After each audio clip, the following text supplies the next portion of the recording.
This evening, we could explore an excerpt from I Want to Be a Jedi Like My Father, a chapter in a book I'm writing where we try to use the Four Noble Truths to answer the age-old question, why meditate?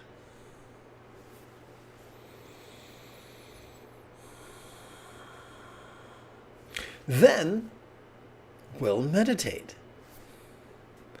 This is Lama Jigme Gyatso of the Buddha Joy Meditation School. Welcome to Meditate Like a Jedi, which is brought to you by the kind folks who support this channel on Patreon. This evening, we could chant and meditate and enjoy a lesson or two. But first, if you love Star Wars and you wish to meditate as transformatively as young Luke Skywalker on Dagobah, be sure to subscribe and ring that notification bell. Good news. If at any point during this evening's live stream you have a specific question about Buddhist meditation or Buddhist philosophy or how to apply them to your life, simply type your question in great detail in the chat window on the right-hand side of the screen.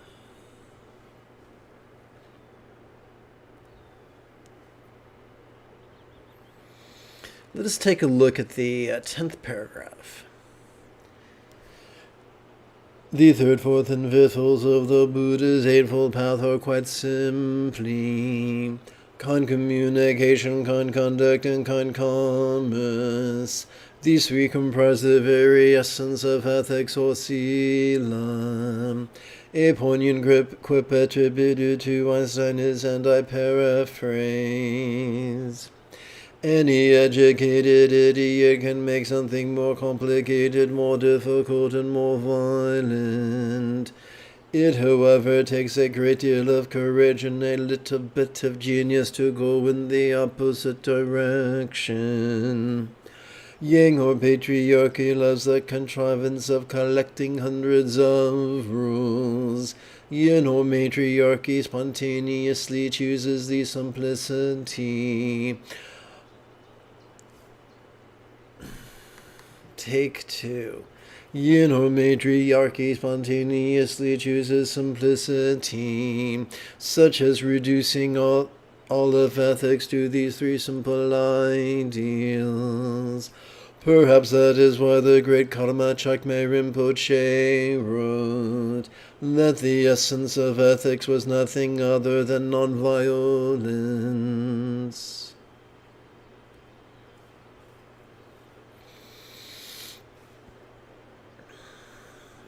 And now it's time for the Easter Bunny. So now we turn our attention to, let's see, the latest iteration of Tsultrim Zongpo's six-syllable tantra of the Great Compassionate One, translated by under the supervision of the late Lama Zopa, and adapted as well as amplified by yours truly. I tell you this not to boast, simply I do not wish to deceive you.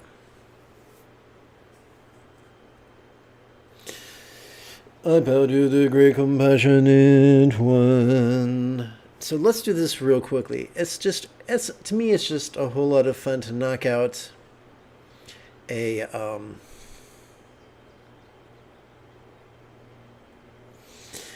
a geriatric step-back squat thrust. I found that to be delightfully invigorating. On second thought, let's do that another time.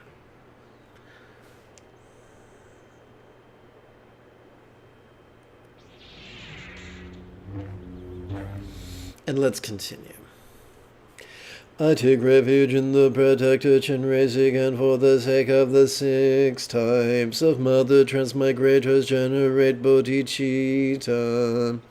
I take refuge in the protector Chenrezig, and for the sake of the 6 types of mother transmigrators generate bodhicitta. I take refuge in the protector Chenrezig, and for the sake of the 6 times of mother transmigrators generate bodhicitta. Now, there could be some confusion, so I want to solve that if I can, which is going to require an edit, so please bear with me.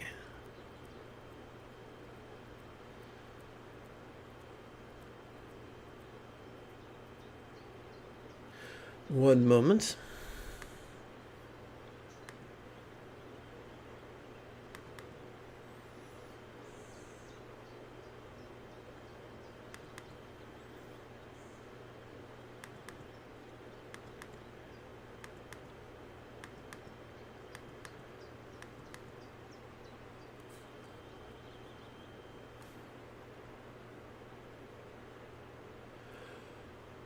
Okay, here we go.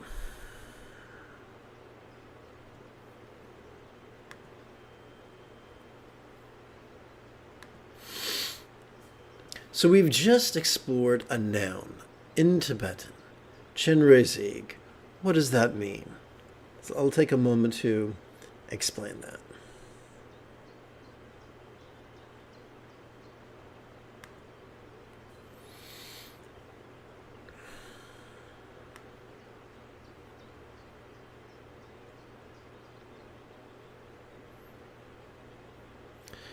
That is weird, isn't it? Okay, come on now.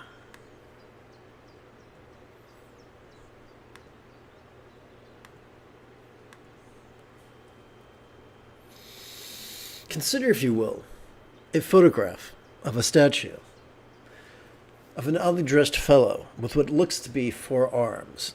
What's going on here? This statue could be described in Sanskrit as Avalokiteshvara, in Tibetan as Chenrezig,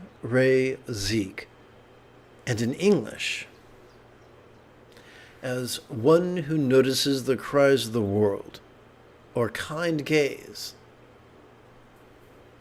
The iconography of this yidam, or archetype of enlightenment, functions merely to organize the 8 figures of speech necessary for deeply transformative contemplations. So that's it.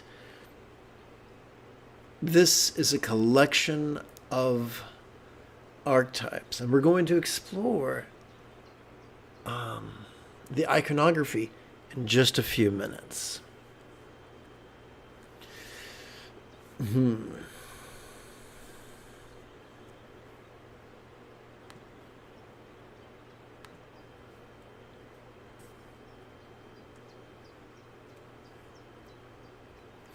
Meditating on love, compassion, joy, and equanimity, may all beings of all worlds thusly invoke the... Oopsie.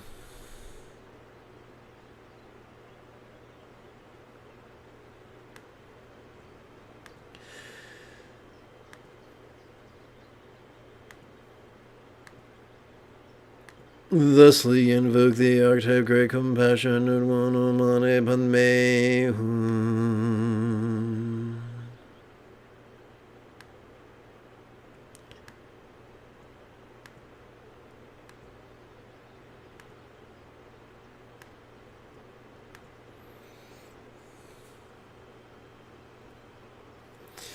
During the so here there's 2 tricks. There are 2 tricks to transforming mindless mantra recitation into profoundly meaningful mantra meditation. The first trick is to silently and mentally recite a loving intention during the inhalation. The second trick is to physically relax as best you can during the chanting of the mantra. Om mani padme hum, om mani padme hum, om mani padme hum, om mani padme hum.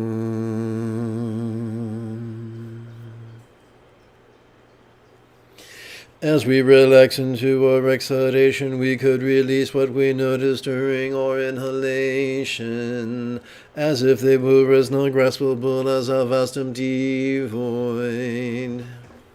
Like the illusion of the infinite azure sky on a bright and beautiful cloudless morn, which, although tantalizing to the eye, could be non-graspable to the hand. So we come to our first of two silent meditations. This mindfulness meditation are known by many things, such as Zen, Chan, Dhyana, Mahundra, Ati Yoga, Dzogchen, and Trekcho's Slice Through. And despite the grandiosity of the name, the technique is ridiculously easy. As we breathe in, so first of all, let us physically emulate the photograph of the statue in the center of the screen. The legs are crossed comfortably. They're not tortuously twisted into a full lotus position. We release not from the knees, but from the hips. The hands are folded comfortably in the lap. The edge of each hand, each palm, is resting gently against the lower abdomen, reminding us to breathe deeply. The shoulders are neither hunched forward like Quasimodo nor pulled back like a boot camp recruit. They have found the midpoint between the two extremes. Upon the lips, the corners of our mouth, the apples of our cheeks, and the crow's feet of our eyes dances a subtle Mona Lisa smile. And between our pelvis and our head, there is traction, which can enhance our energy and our lucidity. As we breathe in, we silently and mentally recite the demonstrative pronoun this. As we exhale, we silently and mentally recite relaxing. Now, let's dig a little deeper. Every time we breathe in, whether we know it or not, we are accessing our sympathetic nervous system, which has evolved to notice, not concentrate, but notice vulnerably, passively, viscerally, and randomly. Every time we exhale, whether we know it or not, we access our parasympathetic nervous system, which has evolved to both physically relax and mentally release. Therefore, we do not have to force ourselves to notice. We do not have to label anything. I recommend against it. We do not have to force ourselves to relax. All we need to do is align our will with the natural function of our autonomic nervous system. And we do that by silently and mentally reciting this as we breathe in, and silently and mentally reciting relaxing as we breathe out.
I'm going to change texts. Please bear with me.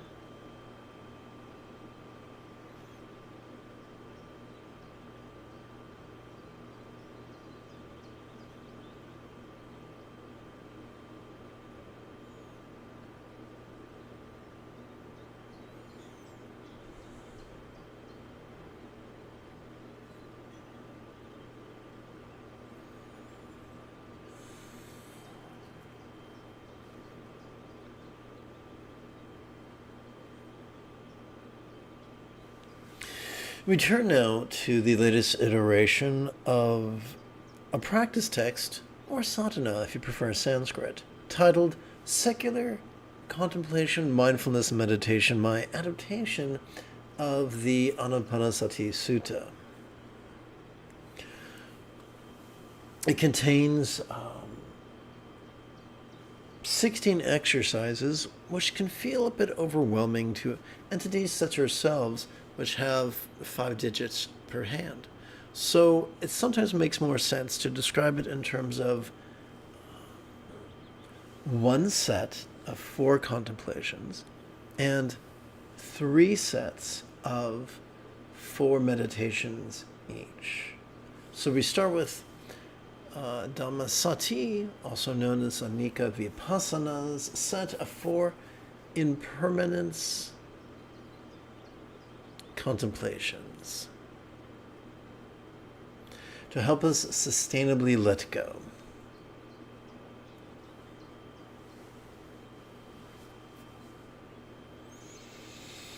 As during the first of these 4 contemplations, we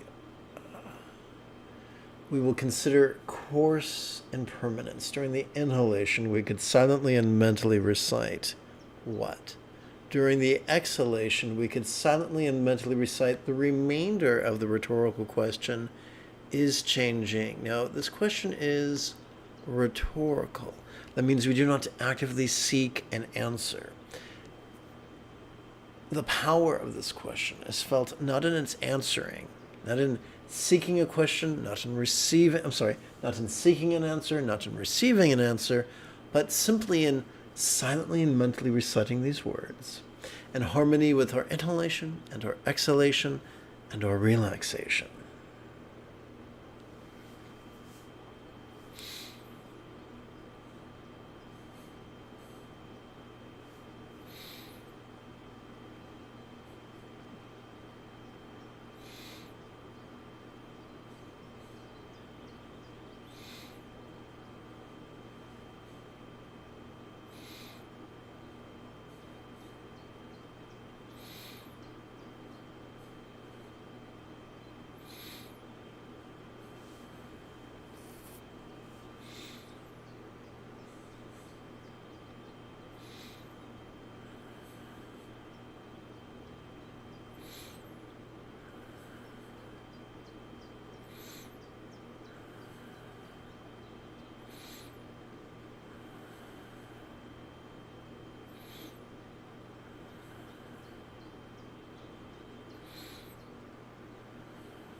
We come to the second of four contemplations, where we consider subtle impermanence with the rhetorical question, what is fading?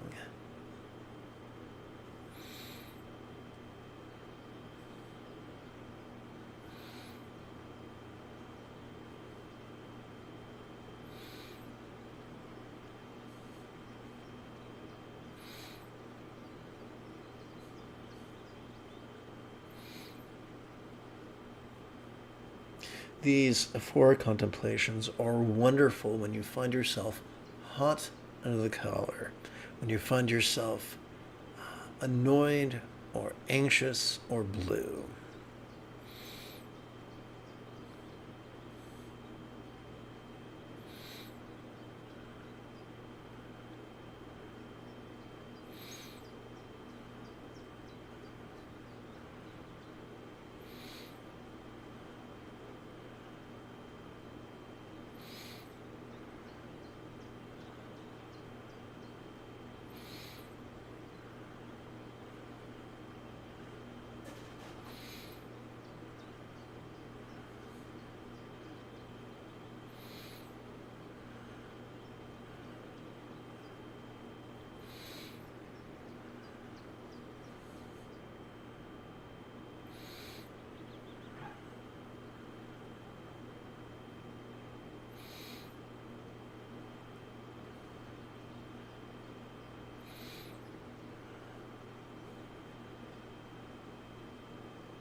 We come to the third of four contemplations, where we consider very subtle impermanence. As silently and mentally we recite the rhetorical question, what is ceasing?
We come to the fourth of four contemplations, where we consider relinquishing, yielding, surrendering, through the skillful use of the rhetorical question, what releasing?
We continue with Kaya Satis.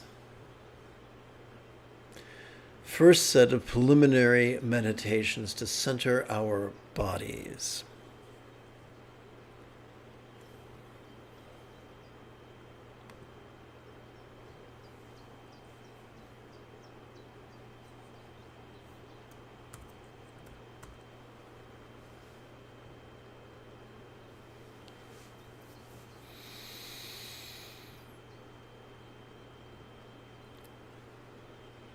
We begin with the first of Centering's four physical preliminary practices.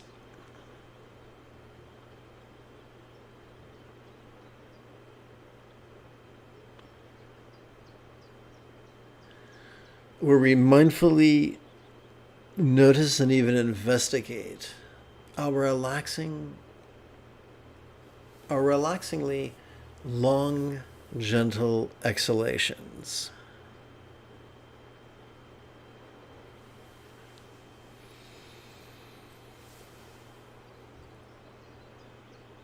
playing with this exercise, silently and mentally reciting calm as we breathe in and silently and mentally reciting breathing long as we exhale, reminds us that when our exhalations are longer than our inhalations, it can be calming.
Then we come to the second of centerings for physical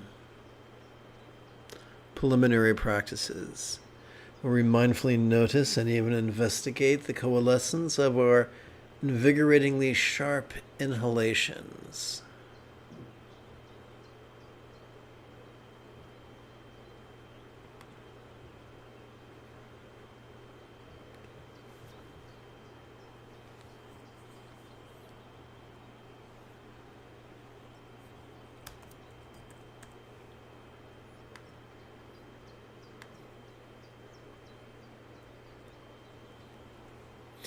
What does that even mean? As we breathe in, we silently and mentally recite the adjective short.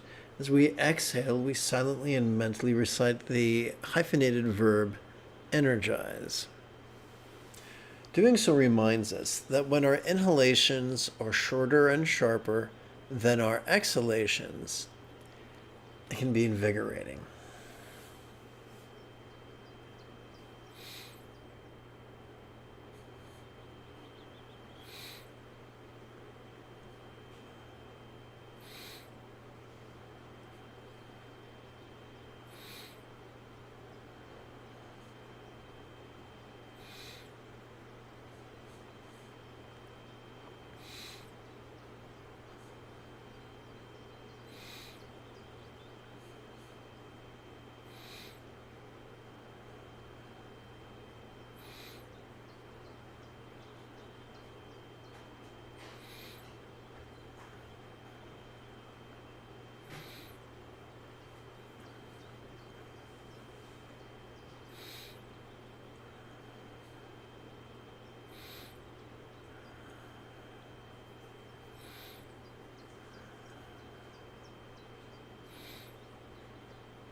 We come to the third of centerings.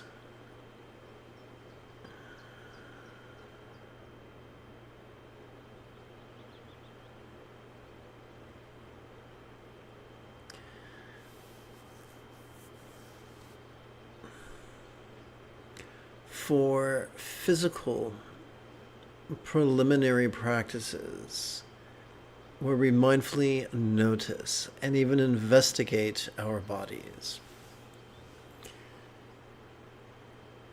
Every time we breathe in, whether we know it or not, we are accessing our sympathetic nervous system.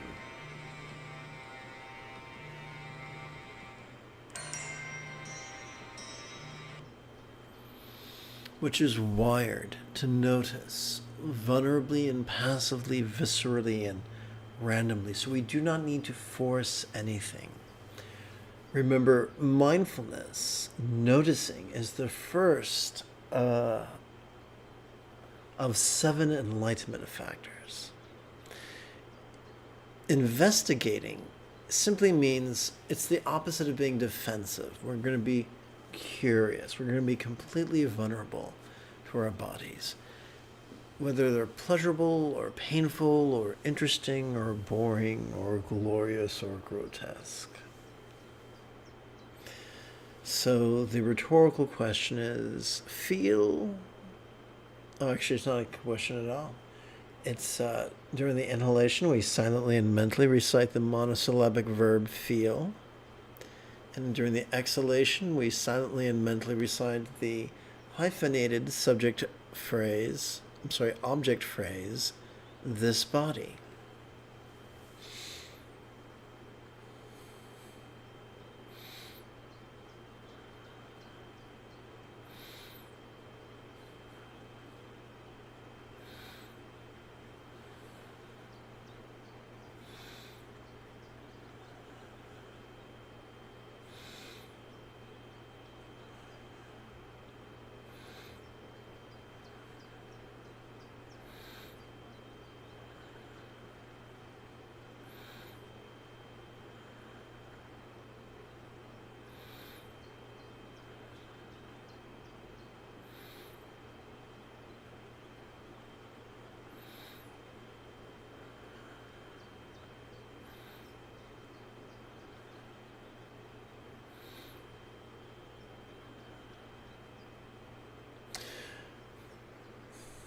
This could be described as very coarse bliss. Bliss in Buddhism simply means any sensation that is not painful.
We come to the fourth of centerings.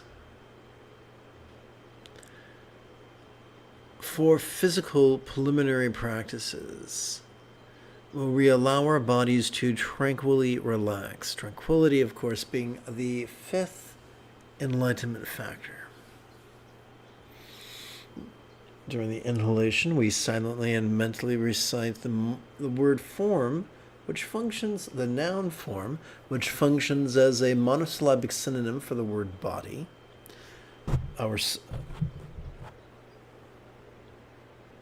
The object. And during our exhalation, we silently and mentally recite the hyphenated verb relaxing. So during every exhalation, whether we know it or not, we are wired to physically relax and mentally release. Therefore, we do not have to force it. We allow it. We merely align our intention with the pre-existing programming in our autonomic nervous system.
During this exercise, we could experience our body's very coarse emptiness. Now, emptiness is just a metaphor.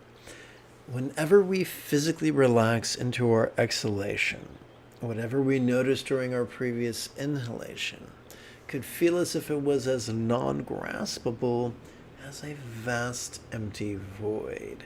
Now, a simile is only as useful as it is relatable. So what is a real-world example of a non-graspable, vast empty void?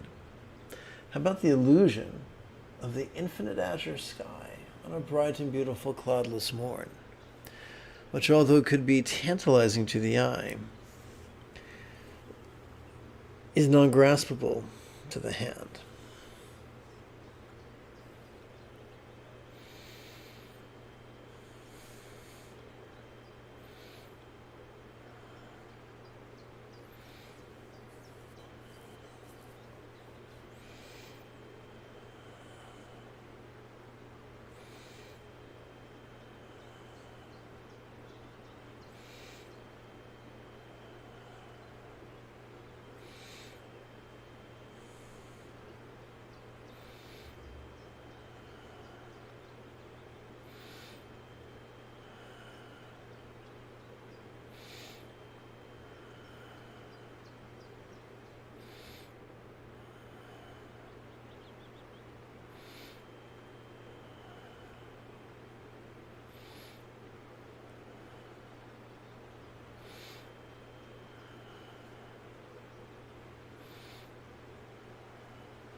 If you feel that I have earned it, you could type something in the chat window, give this live stream a thumbs up, share it with a friend, or even support this channel on Patreon. Either way, in approximately 11 hours, I intend to return to lead tomorrow's early morning meditation. Until then, may you and yours be happy and healthy, and if you are as geeky as me, this is the way.